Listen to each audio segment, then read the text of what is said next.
नमस्कार, myself Kamal Kishore Bhatt and welcome to Kamal education point.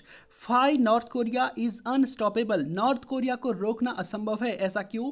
आज के सेशन में विस्तार से इसके बारे में बताऊंगा। तो सबसे पहले हम उन देशों की मैप में लोकेशन समझ लेते हैं जिनकी पॉलिटिक्स, जिनके अराउंड नॉर्थ कोरिया की पॉलिटिक्स है, जैसे कि जापान है, साउथ कोरिया है, नॉर्थ कोरिया है, चाइना, रशिया और यूएस। आप यहाँ पर एक छोटा सा देश देख पा रहे होंगे, मैंने सर्कल किया, हालांकि सर्कल मैंने बहुत बड़ा कर दिया है, लेकिन इसके अंदर पे छोटा सा हरे रंग में जो ग्रीन कलर में जो कंट्री आपको दिखाई दे रहा है, ये है नॉर्थ कोरिया। और यहां पर आप देख पा रहे होंगे यूएस है। और ये जो नॉर्थ कोरिया है लगातार धमकी देते रहता है यूएस को कि हम तुम्हें बॉम्ब से उड़ा देंगे, न्यूक्लियर बॉम्ब तुम्हारे ऊपर चला देंगे। अब आप सोच रहे होंगे ये नॉर्थ कोरिया यहां पर है, ये यहां से यूएस को कैसे उड़ा देगा? तो देखो, एक्चुअल में ऐसा है कि यहां पर बीच में तो आपको इतने सारे कंट्री दिखाई दे रहे होंगे, लेकिन जो ये वाला एरिया है ना, इसको पैसिफिक ओशन बोलते हैं और इसको भी पैसिफिक ओशन बोलते हैं। और ये एक तरह से प्लेन पेपर है। आप अगर आप इसको गोल कर देंगे, फोल्ड कर देंगे, तो यहां से ये वाला एरिया और यहां से ये वाला एरिया पीछे जुड़ जाता है। तो कहने का मतलब है कि इस मैप में भले ही आपको ये दोनों बिल्कुल विपरीत दिख रहे हैं, लेकिन पीछे से अगर आप जाओगे, धरती क्या है, गोल है, यहाँ पर तो हमने प्लेन पेपर लिया है, अगर हम इसको गोल करके फोल्ड कर देंगे तो ये दोनों क्या होते हैं, आमने सामने होते हैं। तो जो आमने सामने वाला मैप है आप यहाँ पर देख पा रहे होंगे, ये ऊपर वाला जो एरिया है ये रशिया का ईस्टर्न कोस्ट है, ठीक है, ये पूरा ईस्टर्न कोस्ट रशिया का है। और यहाँ पर आप देख पा रहे होंगे चाइना का ईस्टर्न कोस्ट है और यहाँ पर इंडिया है, ठीक है। और यहाँ पर जो कंट्री आप देख पा रहे होंगे ये है नॉर्थ कोरिया, और इसके ठीक सामने भी कौन पड़ता है, यूएस। तो इस मैप में आप यूएस यहाँ देख पा रहे होंगे, नॉर्थ कोरिया को यहाँ देख पा रहे होंगे, लेकिन एक्चुअल मैप में ये क्या है, ये देश Russia, China, north Korea, Japan और यूएस, ये बिल्कुल एक दूसरे के आमने सामने हैं। इन सब के बीच में प्रशांत महासागर यानी कि पैसिफिक ओशन है। पैसिफिक ओशन के इस तरफ यूएस है और इस तरफ जो है north Korea, south Korea, Japan, China और रशिया है। इसलिए इन देशों के बीच में पैसिफिक ओशन में आमतौर पर वॉर इत्यादि होते रहते हैं। तो सबसे पहले आज हम समझेंगे कि आखिर विवाद पूरा का पूरा क्या है।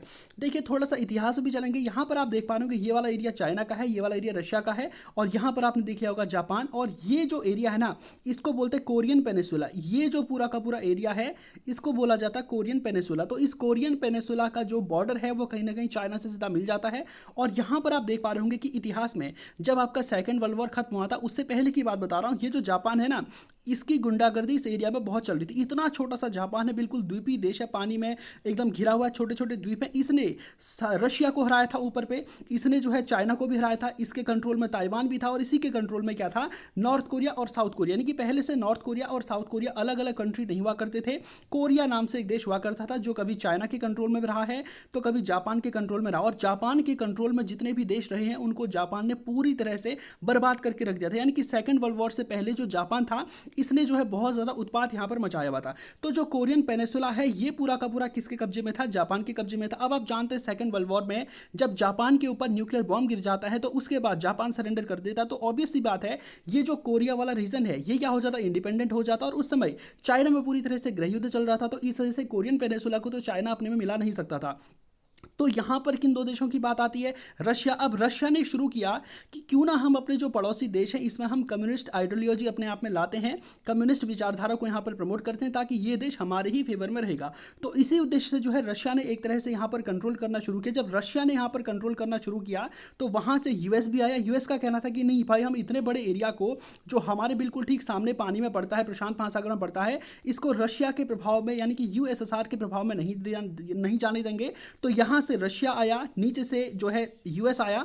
तो रशिया ने लगभग इतना लंबा चौड़ा इलाका इनका कैप्चर कर लिया, यहां तक का एरिया, ठीक है। और साउथ कोरिया ने जो है ये वाला एरिया कैप्चर कर लिया। अब देखो दोनों एक तरह से बढ़ गए यहां पर, यानी कि जो कोरियन पेनिसुला है, इसका जो नॉर्थ वाला एरिया है ये रशिया के कंट्रोल में आ जाता है, और जो साउथ वाला एरिया है ये यूएसएसआर के ये यूएस के कंट्रोल में आ जाता है। और इन दोनों देशों के बीच में इसके बाद जो आप जानते हैं 38 डिग्री पैरेलल लाइन खींच दी जाती है, और दोनों जो है एक तरह से आइडियोलॉजिकली एक दूसरे से अलग थे, होने को एक ही थे लेकिन आइडियोलॉजिकली दूसरे से अलग थे, क्योंकि ऊपर पे कम्युनिस्ट विचारधारा थी, नीचे पे कैपिटलिस्ट। ऊपर यूएसएसआर के कंट्रोल में था, नीचे वाला यूएस के कंट्रोल में था।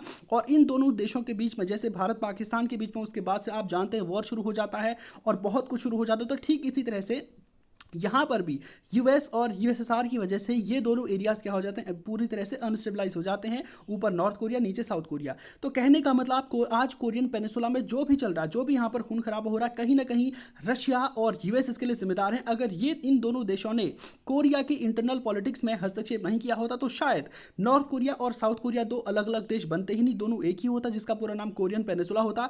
ये कम्युनिस्ट होता कि कैपिटलिस्ट होता ये तो बाद में पता चलता। हालांकि अब हम ऐसा नहीं कह सकते कि हो सकता, अगर ऐसा नहीं हुआ होता तो ऐसा हुआ होता। तो कहीं ना कहीं रशिया और यूएस ने यहाँ पर एक तरह से उसके कोल्ड वॉर के दौरान यहाँ पर जो उन्होंने हस्तक्षेप किया, यही वजह है कि आज इतने बड़ी तादाद में नॉर्थ कोरिया एटम बम बना रहा है और ये सब कुछ कर रहा है। अब आप सोचते होंगे कि आखिर ये जो नॉर्थ कोरिया है ये एटम बम बना किसके ले रहा है, किस पर ये फोड़ेगा, इनको इतनी मिसाइल टेस्ट कर क्यों रहा है। देखिए एक्चुअल में एक बात होती है कि अगर आप कमजोर हैं तो सीधी सी बात है आप पर अटैक होंगे, लेकिन अगर आप ताकतवर हैं तो आप पर अटैक होंगे ही नहीं। इसलिए बहुत ज़्यादा इंपॉर्टेंट है कि अगर आपके पास ऐसे हथियार हों जो सीधा सीधा आपके दुश्मन को पूरी तरह से ख़त्म कर सकते हैं, तो कोई भी दुनिया का दूसरा देश तुम पर अटैक करेगा। ये नॉर्थ कोरिया यहाँ से सीधा धमकी देता, बेटा अमेरिका तुम्हारा जो यहाँ पर गुआम बेस है ना, मिलिट्री बेस है, मैं इसको पानी में डुबा दूंगा। ठीक है, कई बार ये धमकी देता है कि मैं जो है ये जापान को पानी में डुबा दूंगा। तो तमाम तरह का यहाँ पर चल रहा है। क्या है पूरा मैं आपको विस्तार से बताऊंगा। और क्यों इतना कुछ करने के बाद भी यूएस ने इस पर इकोनॉमिक सैंक्शंस लगाए, उसके बाद भी नॉर्थ कोरिया को रोकना इनके लिए संभव हुआ ही नहीं। तो एक एक करके हम इसके बारे में विस्तार से जानते हैं। सबसे पहले आप जानते हैं कि आखिर इन नॉर्थ कोरिया वालों ने अपना जो न्यूक्लियर कार्यक्रम है, जबकि इतना गरीब है, one of the poorest country दुनिया का है, इसके बाद भी इसके पास इतने संसाधन आए कहाँ से जो इसने मिसाइल टेक्नोलॉजी डेवलप कर दी, इसके पास इतने संसाधन कहाँ से आए जो इसने न्यूक्लियर टेक्नोलॉजी अपने आप में डेवलप कर दी। जैसा कि मैं आपको बता चुका हूँ कि नॉर्थ कोरिया के सर पे किसका हाथ था सेकेंड वर्ल्ड वॉर के टाइम पे, तो नॉर्थ कोरिया के सर पे हाथ था यूएसएसआर का। ठीक है, तो यूएसएसआर में आप जानते हैं स्टालिन का वहाँ पर शासन हुआ करता था, और जो नॉर्थ कोरिया है इसके फाउंडर जो है किम जोंग, उनके दादा किम इल सन थे। ठीक है, तो किम इल सन यानी कि KIS, तो किम इल सन जिस समय नॉर्थ कोरिया के फाउंडर थे तो इनके बहुत अच्छे रिलेशंस हुआ करते थे ये जो यूएसएसआर है यहाँ के स्टालिन के पास, और स्टालिन का इस पर पूरा सपोर्ट था। स्टालिन ने इसको बाकायदा मिलिट्री इक्विपमेंट्स अवेलेबल कराए और भी सब कुछ कराया, यानी कि financial aid, military aid, economic aid, हर कुछ चीज़ें जो है नॉर्थ कोरिया को उपलब्ध कराई। और साउथ कोरिया को किसने दी, यूएस ने दी, और नॉर्थ कोरिया को यूएसएसआर ने दी। तो सीधी सी बात है कि इस समय जब ये लोग यहाँ पर हुआ करते थे तो उस समय 1950s और 60s के दौर की बात है। जो नॉर्थ कोरिया है तो यहाँ पर क्या हुआ कि एक तरह से ये न्यूक्लियर एनर्जी पर आके काम करना चाहते थे, क्योंकि इनके सामने 3 इनके खतरनाक दुश्मन थे। और वो 3 खतरनाक दुश्मन कौन थे, एक तो था साउथ कोरिया, एक था जापान और एक था यूएस। तो नॉर्थ कोरिया चाहता था कि मैं अपनी मिलिट्री को सबसे फर्स्ट पर रखूंगा, और आज भी ये इतने गरीब है लेकिन ये आज भी अपनी मिलिट्री का 1/4 हिस्सा जो है, अपनी जो इनकी टोटल GDP है इसका 1/4 हिस्सा ये अपनी मिलिट्री पर खर्च करते हैं। तो इनका क्या था कि ये चाहते थे कि हम ऐसे न्यूक्लियर वेपन्स बनाएं, जैसा कि जापान पर जब न्यूक्लियर अटैक हुआ तो उसके बाद नॉर्थ कोरिया भी चाहता था कि मैं ऐसा न्यूक्लियर वेपन बनाऊं जो जापान को टारगेट कर ले, साउथ कोरिया को टारगेट कर ले, और सबसे बड़ी बात है यूएस को टारगेट कर ले। अगर मैं इन तीनों देशों को टारगेट करने लायक हथियार बना लूंगा तो उसके बाद नॉर्थ कोरिया पूरी तरह से सुरक्षित हो जाएगा और किसी की हिम्मत नहीं होगी हम पर अटैक करने की। ठीक है, तो यही इनका लक्ष्य था और ये अपने लक्ष्य में आगे बढ़ते हैं। तो शुरुआती दौर में जब 1945 में हिरोशिमा और नागासाकी पर जो अमेरिका है वो जब एटम बम चला देता है, तो उसके बाद अमेरिका की छवि काफ़ी हद तक दुनिया में उस समय गिरी भी थी। लेकिन आप जानते हैं कि उस समय यूएसएसआर और अमेरिका 2 सुपर पावर हुआ करते थे और दोनों में महाशक्ति बनने की होड़ थी। तो यहाँ पर यूएस क्या कहता है कि हम एक काम करते हैं, हम सॉफ्ट पावर बनते हैं। अगर हमको दुनिया में सबसे शक्तिशाली बनना है, सुपर पावर कहलाना, तो थोड़ा सा हमको सॉफ्ट होना पड़ेगा, अपनी इमेज को अच्छा करना पड़ेगा। तो यूएस ने कहा कि तुम सब देश एक काम करो। यूएस चाहता था कि न्यूक्लियर वेपन्स जो है वो सिर्फ उसी के पास है, दुनिया के दूसरे देशों के पास न्यूक्लियर वेपन्स ना बने। तो यूएस ने सारी दुनिया के देशों को कहा एक काम करो, ये जो न्यूक्लियर वेपन है ना इनको बनाना अच्छी बात नहीं है, ये बहुत गंदी बात है। हम एक काम करते हैं, हम एक NPT का कॉन्सेप्ट लाते हैं। NPT का मतलब सिंपली ये है कि दुनिया के सभी देश इस NPT पर हस्ताक्षर करेंगे कि हम कभी भी न्यूक्लियर वेपन्स नहीं बनाएंगे। ठीक है, और इसी में साइन करता है यूएसएसआर भी और इसी में साइन करता है नॉर्थ कोरिया भी। यानी कि 50-60s के दौर में इसने NPT पर साइन किया था। यानी कि एक काम करो यूएस और यूएसएसआर, आप हमको न्यूक्लियर टेक्नोलॉजी अवेलेबल कराइए ताकि हम लोगों का कल्याण कर सकें। अब आप सोचेंगे न्यूक्लियर टेक्नोलॉजी से लोगों का कल्याण कैसे होगा, तो देखिए न्यूक्लियर जो एनर्जी होती है ना, इससे बिजली बनाई जा सकती है और बहुत कुछ किया जा सकता है। यानी कि जो बिजली आज हम जल विद्युत परियोजनाओं के माध्यम से बना रहे हैं, विंड एनर्जी बना रहे हैं, ठीक है, हाइड्रोलिटिक एनर्जी बना रहे हैं, तो ये क्या है, बहुत कॉस्टली होती है।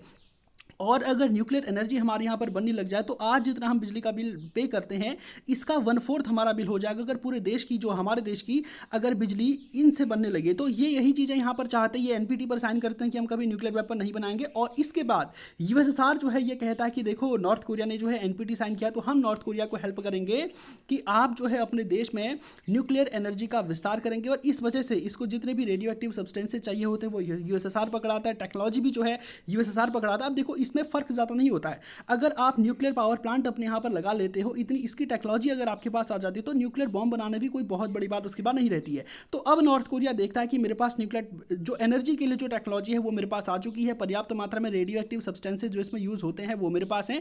तो इसने जो न्यूक्लियर सब्सटेंसेज है इनका यूज़ अपने यहाँ पर एनर्जी के लिए नहीं किया, ये चाहता था बॉम्ब बनाना। तो ये जो एनपीटी था ना, इसमें एक बात भी थी कि अगर कहीं पर आपका नेशनल इंटरेस्ट सामने आता है तो आप इस एनपीटी से आउट भी हो सकते हैं। तो सबसे पहले ये जो आप देख पा रहे हैं नॉर्थ कोरिया है, इसके दादा हैं, इन्होंने एनपीटी को साइन किया और उसके बाद जब इनके पास न्यूक्लियर एनर्जी की टेक्नोलॉजी आ गई, रेडियो एक्टिव सब्सटेंसेज आ गए, जो भी इक्विपमेंट्स हैं वो आ गए, तो ये क्या किया, इससे एग्जिट कर गया है। ठीक है, यानी कि एनपीटी से एग्जिट कर गया। अब दुनिया के लिए चिंता का विषय बन गया था। एक तो न्यूक्लियर एनर्जी का जो अच्छा खासा टेक्नोलॉजी है और रेडियो एक्टिव सब्सटेंसेज है, ये यूएसएसआर ने जो है इसको पकड़ा दिए थे। इसके बाद लेकिन यहीं पर क्या होता है कि यहीं पर जो यूएसएसआर में जो स्टालिन था इसकी मौत हो जाती है। अब जैसे स्टालिन की मौत होती है तो आप जानते हैं कि यूएसएसआर में उसके बाद एक तरह से रिवॉल्यूशन टाइप का हो जाता है और यहाँ पर निकिता क्रुश्चेव जो है यहाँ पर बन जाती और वो यूएसएसआर के जो स्टालिन है इसकी नीतियों का विरोध करते, क्योंकि स्टालिन के बहुत सारे कारनामे रशिया पर यानी कि यूएसएसआर पर ही भारी पड़े थे। तो यहाँ पर जब निकिता क्रुश्चेव आए तो वो स्टालिन का अपोज करते थे अपनी कंट्री में और स्टालिन की नीतियों की जो है आलोचना करते थे और उनकी नीतियों को आगे नहीं बढ़ाना चाहते। तो ये देखकर जो है ये नॉर्थ कोरिया इसको बहुत बुरा लगा कि जो हमारा फाउंडर था उसके सर पे किसका हाथ था, स्टालिन का ही हाथ था। स्टालिन नहीं होता तो इतना नॉर्थ कोरिया सब कर ही नहीं पाता। तो जब निकिता क्रुश्चेव स्टालिन की आलोचना करने लगे तो नॉर्थ कोरिया ने निकिता क्रुश्चेव की आलोचना करना शुरू कर दिया। तो उसके बाद यूएसएसआर और नॉर्थ कोरिया के संबंध अच्छे नहीं रहे और बाद में तो आप जानते हैं कि यूएसएसआर पूरी तरह से डिसइंटीग्रेट हो जाता है, टूट जाता है और बाद में जो है कहीं ना कहीं इसका झुकाव यहाँ से चाइना की ओर होने लगता है और तब से लेकर आज तक जो है चाइना इसको फाइनेंशियल एड अवेलेबल कराता है और सब कुछ अवेलेबल कराता है। तो अब आप सोचे होंगे कि आखिर नॉर्थ कोरिया को कैसे प्रेरणा मिली न्यूक्लियर बॉम्ब बनाने की। देखो, न्यूक्लियर एनर्जी अगर उसने अवेलेबल करा भी दी है तो भी ऐसा कुछ होने वाला नहीं है। दुनिया के बहुत सारे देशों के पास न्यूक्लियर एनर्जी है लेकिन अब भी वो न्यूक्लियर वेपन बनाने में कामयाब नहीं हुए। तो यहाँ पर आप देखेंगे कि यहाँ पर हमारे पड़ोसी देश पाकिस्तान का नाम आता है। पाकिस्तान के एक बहुत ही बदनाम साइंटिस्ट हैं, इनका मैं आपको नाम बताऊँ तो इनका नाम जो है अब्दुल कादिर खान है। ये जो अब्दुल कादिर खान है ये जर्मनी में एक वहाँ पर एक न्यूक्लियर प्रयोगशाला थी जहाँ पर न्यूक्लियर बॉम्ब इत्यादि बनते हैं। तो वहाँ पर एक साइंटिस्ट थे और इन्होंने वहाँ से न्यूक्लियर वेपन का जो डिज़ाइन है उसको चुरा लिया और उसको ब्लैक मार्केट पर बेच दिया। तो कहीं ना कहीं यहाँ से एक तरह से नॉर्थ कोरिया को हेल्प मिलती है। उसके बाद आप जानते हैं ईरान और इराक के बीच में वॉर होता है और उस समय ईरान भी चाहता था न्यूक्लियर वेपन बनाना ताकि हम पूरी तरह से सुरक्षित हो जाएं। पाकिस्तान भी लगातार होड़ में लगा था, भारत भी होड़ में लगा था कि हम भी न्यूक्लियर वेपन्स को बनाएं।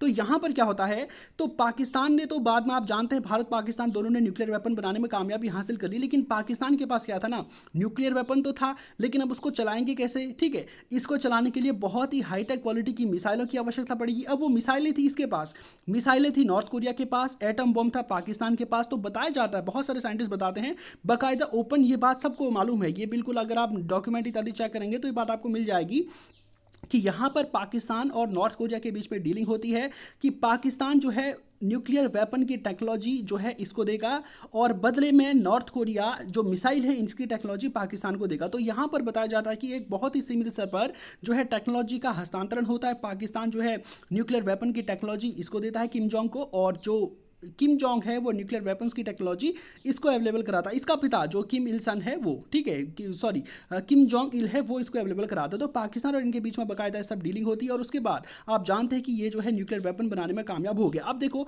अगर इसने न्यूक्लियर वेपन बना दिए तो सीधी सी बात हो किसके लिए बनाए हैं, तो इसके जो दुश्मन है उनके लिए बनाए हैं। तो इसके दुश्मन कौन है नॉर्थ कोरिया के, एक तो डायरेक्ट आपका साउथ कोरिया है, दूसरा है जापान और तीसरा क्या है, सीधी सी बात है यूएसए, क्योंकि यूएस इस एरिया में अपना इन्फ्लुएंस बनाना चाहता है। जापान और साउथ कोरिया ने अपने मिलिट्री पैक्ट यूएस के साथ किए हैं जिसके अंतर्गत अगर जापान और साउथ कोरिया में कभी भी किसी देश का अटैक होता है तो यूएस उनकी रक्षा करने के लिए जाएगा। और सीधी सी बात है, इन दो देशों के ऊपर खतरे का मतलब है यूएस के ऊपर खतरा। आप देखो यूएस क्या करेगा, अगर इसने न्यूक्लियर वेपन बना दिया है तो यूएस क्या कर सकता है, अब इस पर चढ़ाई तो कर नहीं देगा, अगर चढ़ाई करेगा तो सीधी बात है ये डिस्ट्रॉय कर देगा इसको। ठीक है, तो यूएस यहाँ पर इकोनॉमिक सैंक्शंस वाला खेला खेलता है और आप जानते हैं कि यूएस ने जो है नॉर्थ कोरिया पर इकोनॉमिक सैंक्शंस लगाने शुरू किए कि तुमसे कोई दुनिया का देश व्यापार नहीं करेगा। ठीक है, और भी बहुत सारे सैंक्शन लगाए, तुम्हारे लेबर्स को दुनिया का कोई देश यूज़ नहीं करेगा और भी बहुत कुछ होता है यहाँ पे। ठीक है, तो इन सैंक्शंस का रत्ती भर भी फर्क नहीं पड़ता नॉर्थ कोरिया को, क्योंकि नॉर्थ कोरिया में क्या थी, डिक्टेटरशिप होती है। अगर मान लीजिए कोई भी कंट्री, एक तो हो सकता है डेमोक्रेटिक हो और हो सकता है तानाशाही वाला देश हो। डेमोक्रेटिक कंट्री में क्या होता है कि जो हेड ऑफ द स्टेट होता है, जो देश का लीडर होता है, वो सिर्फ 5 साल 4 साल 6 साल यानी कि की जितनी भी वहाँ पर अवधि होती है उसके लिए होता है। तो उसके लिए बहुत ज़रूरी हो जाता है अपने लोगों के लिए काम करना, उनको खुश करना, क्योंकि अगर वो उनको खुश नहीं कर पाएगा तो 5 साल बाद वो उनको सत्ता से हटा देंगे और दूसरा व्यक्ति सत्ता में बन जाएगा। लेकिन अगर कहीं पर कोई तानाशाह है, उसको तो पता है भैया कि मैं तो हूँ और जब तक मैं मरूंगा तब तक वहीं रहूंगा, और अपने आर्मी को अगर उसका अच्छा कंट्रोल है और सब कुछ अगर उसके पास है तो ऑब्वियस सी बात है वो जनता के प्रति बहुत ज़्यादा जवाबदेह नहीं होता। वो इतना ही सोचता है कि पब्लिक को जो है खाना पीना सब मिल रहा है, बढ़िया। और आपको बताऊं, ये जो नॉर्थ कोरिया है खुद को डेमोक्रेटिक कंट्री कहलाता है, ठीक है। ये कहता है कि हमारे देश में तानाशाही है ही नहीं, हम तो डेमोक्रेटिक कंट्री है, डीपीआरए, ठीक है। डीपीआरए का मतलब होता है democratic public Republic of Korea, और ये कहता है कि यहाँ पर वर्कर्स पार्टी ऑफ कोरिया का शासन है जिसके नेता किम जोंग इन है, ठीक है। तो ये अपने आप को डेमोक्रेसी बताता है, लेकिन डेमोक्रेसी यहाँ पर नाम मात्र की भी नहीं है, और यहाँ के लोग बहुत ही गरीब और दयनीय स्थिति में है। इतनी गरीबी यहाँ पर है, भ्रष्टाचार है, करप्शन है बहुत बड़े तादाद में, भूख से अभी भी जो है यहाँ पर लोगों की मौत होती है। तो डेमोक्रेटिक कंट्री में तो ठीक है, अगली बार उसको हटा देंगे, लेकिन अगर दुनिया में डिक्टेटरशिप किसी कंट्री में आ जाती है, तानाशाही आ जाती है, तो वो जो व्यक्ति होता है वो अपनी सुरक्षा सुनिश्चित करता है और अपनी सुरक्षा के लिए कुतर्क देता है। जैसे इसका कहना था, जब से रशिया ने यूक्रेन पर अटैक किया है तब से नॉर्थ कोरिया का तानाशाह काफ़ी एक्टिव हुआ है। किम जोंग उनका कहना है कि देखो ये रशिया ने जो है इस पर अटैक कर दिया, क्या कोई दुनिया का दूसरा देश हम पर ऐसा कर सकता है? बिल्कुल नहीं, ठीक है। तब से मतलब जब से रशिया ने यूक्रेन पर अटैक किया, यूक्रेन को बिल्कुल लाशों का शहर में तब्दील कर दिया है पूरी तरह से। तो इसमें जो है नॉर्थ कोरिया के तानाशाह किम जोंग का तर्क है कि देखो हमने इसी वजह से न्यूक्लियर वेपन डेवलप किए, पूरी दुनिया हमको जो है बुरा भला कहती है लेकिन हमने इसी वजह से किए, हमारा ऐसा हश्र कभी दुनिया में हो ही नहीं सकता है। और वहाँ के लोग मानते भी हैं इस बात को, ठीक है, क्योंकि आप जानते हैं कि नॉर्थ कोरिया का पूरी दुनिया से संपर्क कटा हुआ है। वहाँ का मीडिया रत्ती भर का भी नहीं, वो सिर्फ नॉर्थ कोरिया का जो शासक है उसी के गुणगान करता है। कोई दुनिया का दूसरा मतलब पूरी तरह से इसकी बाउंड्री क्या है, सील्ड है। यहाँ पर बाहर से सूचना नहीं आती है। जो नॉर्थ कोरिया का तानाशाह अपने लोगों को सूचना देता है वही देता है, और खुद को एक तरह से भगवान की तरह वहाँ पर ट्रीट करवाता है, ठीक है। तो यही सब कुछ नॉर्थ कोरिया में चल रहा है, और नॉर्थ कोरिया को रोकना आने वाले समय में अनस्टॉपेबल है, क्योंकि अगर यहाँ पर आप देखेंगे कि अगर यूएस जो है वो चाहे इस पर कितने सैंक्शंस लगा दे, इस पर चाइना और रशिया का हाथ है इसके सर पे। और जो नॉर्थ कोरिया, यहाँ पर बहुत बड़ी तादाद में रिसोर्सेज हैं, यहाँ पर बहुत बड़ी तादाद में क्या होते हैं, रिसोर्सेज पाए जाते हैं। चाइना इनका दोहन कर रहा है यहाँ से, और बदले में जो है गोपनीय तरीके से, गुपचुप तरीके से इसको फाइनेंशियल एड, मिलिट्री एड, सब कुछ इसको जो है अवेलेबल करा रहा है। यही नतीजा था कि जो यूएस है आने वाले, आपको पता होगा कि 2019 में जो डोनाल्ड ट्रंप थे ना, इसके साथ बातचीत करने के लिए मजबूर हो गए थे। आप सोच रहे होंगे जब इराक में ऐसा कुछ होता, सद्दाम हुसैन जब ऐसा करता है तो सीधा यूएस ने अटैक कर दिया, अब किम भी बिल्कुल वैसा ही कर रहा, तो अभी यूएस क्यों नहीं अटैक करता? क्योंकि क्या है, न्यूक्लियर वेपन्स। और जब आपके पास ऐसे हथियार होते हैं, मिसाइल्स होती हैं कि आप दूसरे व्यक्ति को काउंटर कर सकें, तो कहीं ना कहीं आप लिवरेज ले सकते हैं इस बात का कि मैं इतना ताकतवर हूं। और यही कारण था कि जो डोनाल्ड ट्रंप हैं उनको बाकायदा बैठक करनी पड़ती है इस किम जोंग के साथ। हालांकि ये बाद में सक्सेसफुल नहीं हो पाता, और अभी भी आपको पता होगा कि नॉर्थ कोरिया का कुछ खास बिगाड़ नहीं पा रहा है। जब से रशिया ने यूक्रेन पर अटैक किया है तब से लगातार एक के बाद एक जो नॉर्थ कोरिया है, चूंकि ये जानता है कि मेरे से ध्यान अभी हटा हुआ, तो दनादन के बाद मिसाइलें कर टेस्ट ये के बाद ये करे जा रहा है। आपको पता है कि इतनी सारी इसने मिसाइलें बना दी हैं जो कि अब अमेरिका के चप्पे चप्पे को भेज सकती हैं। ये जो इसने जो न्यूक्लियर वेपन्स बनाए थे, तो सबसे पहला जो न्यूक्लियर टेस्ट इसने किया था वो 2006 में किया था, और 2006 में जो इसने न्यूक्लियर टेस्ट किया था उसमें 2 किलोटन TNT का यूज़ हुआ था। 2009 में फिर से न्यूक्लियर टेस्ट होता, उसमें 8 किलोटन के आसपास यूज़ हुआ था। फिर जो है 2013 और 16 में यूज़ होता 17 से 18 के आसपास, फिर उसके बाद और यूज़ होता है 35 किलोटन। तो इसके पास जो न्यूक्लियर वेपन्स हैं इनकी क्षमता 35 किलोटन के ऊपर। आप सोच रहे होंगे क्या किलोटन है, तो देखिए जो जापान में हिरोशिमा और नागासाकी में जो एटम बम गिरे थे ना, हिरोशिमा में 15 किलोटन का जो एटम बम है वो गिरा था, और नागासाकी में 25 का। तो 15 और 25 ने जब हिरोशिमा नागासाकी में इतनी तबाही मचाई, तो सोचिए 35 किलोटन का न्यूक्लियर वेपन जो नॉर्थ कोरिया के पास है, अगर ये यूएस पर गिर जाता तो वहाँ कितनी तबाही मचाएगा। और साथ में इसने जो मिसाइल कार्यक्रम अपना स्टार्ट किया हुआ है, इसने ऐसी मिसाइलें बना ली हैं कि पूरा का पूरा यूएस इसकी जद में आ गया है। और सबसे बड़ी बात, जो अमेरिका जो काफ़ी घबराया हुआ है, वो ये वाले जो मिसाइल्स आप देख पा रहे होंगे बीच की 2, इनको लेकर घबराए। ये है होंगसोंग 14, ठीक है, होंगसोंग 14, होंगसोंग 15 और होंगसोंग 16। ये जो होंगसोंग 14 मिसाइल है, ये लगभग 10,000 किलोमीटर के आसपास इसकी क्षमता है। और ये जो है जो यूएस है, इसका जो वेस्टर्न कोस्ट है, इस वाले एरिया में जो शहर पड़ते हैं उनको तबाह करने में सक्षम है। और जो होंगसोंग 15 मिसाइल है, इसकी रेंज है अप्रॉक्सीमेटली 13,000 किलोमीटर के आसपास। तो 13,000 किलोमीटर, सीधी सी बात है, यूएस का चप्पा चप्पा अब नॉर्थ कोरिया की रडार पर है, और कभी भी यूएस ने कोई गुस्ताखी करने का प्रयास किया तो ये जो है इस पे मार देगा, ठीक है। और ये जो होंगसोंग 15 मिसाइल थी, इसको जब इसने जो है लॉन्च किया था, तो ये जो है स्पेस के बाहर चली गई थी, जहां पर हमारा इंटरनेशनल स्पेस स्टेशन है उसके भी पार चली गई थी, वो इतना ऊपर चली गई थी। तो ऑब्वियस ही बात है, मिसाइल का टेस्ट आमतौर पर ऐसे नहीं होता, बिल्कुल फ्लैटली नहीं चलाई जाती है। मिसाइल का क्या होता है, ऊपर उसको भेजा जाता है, फिर नीचे आता है और कैलकुलेट किया जाता है कि कितना हुआ। तो जब इसने होंगसोंग 14 मिसाइल का परीक्षण किया, हांगकांग 15 मिसाइल का परीक्षण किया तो पूरी दुनिया चिंता में आ गई थी, क्योंकि वो इंटरनेशनल स्पेस स्टेशन को भी पार करके ऊपर चली गई थी और बाद में जापान के सागर के आसपास गिरी थी। और वहां पर इतना ज़्यादा तनाव उस समय हो गया था, एक तरह से लगने लगा था कि अब जो ये कोरियन पेनिसुला है, यहाँ पर किसी भी समय ऐसा हो सकता है जो है एक तरह से परमाणु युद्ध यहाँ पर हो सकता है। ये नॉर्थ कोरिया है, साउथ कोरिया को सबसे ज़्यादा खतरा हुआ और इसके बाद जापान को उससे भी ज़्यादा खतरा हुआ। और सबसे बड़ी बात है कि साउथ कोरिया और जापान इकोनॉमिकली भले ही बहुत स्ट्रांग हो, लेकिन मिलिटरीली जो है ये बहुत ही एकदम वीक है। जापान की जो आर्मी है पुलिस टाइप की है, वो सिर्फ अपनी सुरक्षा कर सकती है, ठीक, अपनी सुरक्षा भी नहीं, एक पुलिस टाइप की, यानी कि अटैकिंग जो है पावर यहाँ की सेना के पास नहीं है। और साउथ कोरिया ने तो अपनी पूरी सिक्योरिटी की जिम्मेदारी जो है यूएस को दी थी। हाल ही में जो है 1-1.5 महीने पहले खबर सामने आई थी कि एक चिड़िया आसमान में उड़ रही थी, तो साउथ कोरिया में इतना ज़्यादा पैनिक मचा कि यहाँ के जितने भी फाइटर जेट्स थे सब आसमान में उड़ गए और बाद में पता चलता है कि वो कुछ नहीं था बल्कि एक चिड़िया थी जो टकरा गई थी वहाँ पर, और इस वजह से जो है वहाँ पर अलर्ट आ गया। तो इस तरह की यहाँ पर गतिविधियाँ चल रही है और नॉर्थ कोरिया लगातार इतने सैंक्शंस के बावजूद मिसाइल टेस्ट करे जा रहा है, क्योंकि ऑब्वियस सी बात है यहाँ पर डेमोक्रेसी है नहीं, एक व्यक्ति का शासन है। तो एक व्यक्ति का शासन है तो वो अपनी मनमानी यहाँ पर करेगा। अगर पार्लियामेंट होती, विपक्ष होता तो वो विरोध करता, पार्लियामेंट में कोई भी कानून बनने से पहले सबसे बहस होती, ठीक है, अगले इलेक्शन में हरा देते इसको। लेकिन ये क्या है कि ये बिल्कुल एकदम सनकी टाइप का व्यक्ति है और सीधी सी बात है कि इसको कोई परवाह ही नहीं है अपनी पब्लिक की। हम पर सैंक्शन लगे कोई बात नहीं, उनको खाना मिल रहा है, पीना मिल रहा है, इतना बहुत है, ठीक है। तो नॉर्थ कोरिया के डिक्टेटर का यही कहना है। हालांकि वो कहता है कि हम बहुत बड़े हैं, बहुत विकसित हैं, हमारे यहाँ पर सब बहुत बढ़िया चल रहा है, नॉर्थ कोरिया के डिक्टेटर ऐसा कहता है। लेकिन बाहर से जो वेस्टर्न मीडिया से जो आउटलेट्स आते हैं, जो पश्चिमी देशों की खबरें आती हैं, वो कहते हैं कि यहाँ पर बहुत ही गरीबी है, भुखमरी है और लोगों का जीवन स्तर बहुत ही निम्न स्तर का है। लेकिन इसके बावजूद नॉर्थ कोरिया का जो है कुछ भी बिगाड़ नहीं पा रहा है यूएस। और यहाँ पर ऐसा नहीं है कि नॉर्थ कोरिया ट्रेड नहीं कर पाता दुनिया के देशों से। दुनिया के 37 देश ऐसे हैं जिनके साथ नॉर्थ कोरिया के बहुत अच्छे रिलेशन हैं, जिसमें चाइना और रशिया जैसे 2 देश हैं जो यूनाइटेड नेशंस में भी है।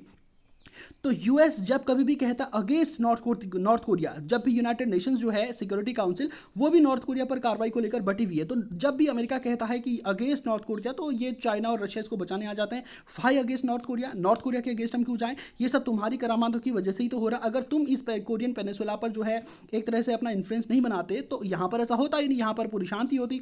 नॉर्थ कोरिया साउथ कोरिया दोनों एक ही होते और यहाँ पर बढ़िया होता। ये यूएसएसआर और यूएस, इन दोनों की करनी का जो परिणाम यहाँ पर हो रहा है, ये यहाँ के लोगों को भी भुगतना पड़ रहा है। तो ये सब कुछ यहाँ पर न्यूक्लियर वेपन्स को लेकर चल रहा है। हालांकि ऐसा पॉसिबल नहीं है कि आने वाले समय में यहाँ पर न्यूक्लियर वेपन्स चले, क्योंकि ऑब्वियस सी बात है कोई भी कंट्री जो है ऐसा नहीं करना चाहेगा और सभी चाहते हैं, यूएस भी बाकायदा चाहता है कि नॉर्थ कोरिया के साथ एक लॉन्ग टर्म एग्रीमेंट किया जाए और इससे साउथ कोरिया, जापान और खुद यूएस की सुरक्षा सुनिश्चित हो सके। तो उम्मीद करता हूँ कि आज के सेशन में जो बातें मैंने आपको बताई आप ठीक से समझ पाए होंगे। तो आपके इस मामले को लेकर क्या राय है, कमेंट सेक्शन में डेफिनेटली जवाब दें। तो आज के सेशन को यहीं पे समाप्त करते हैं। धन्यवाद।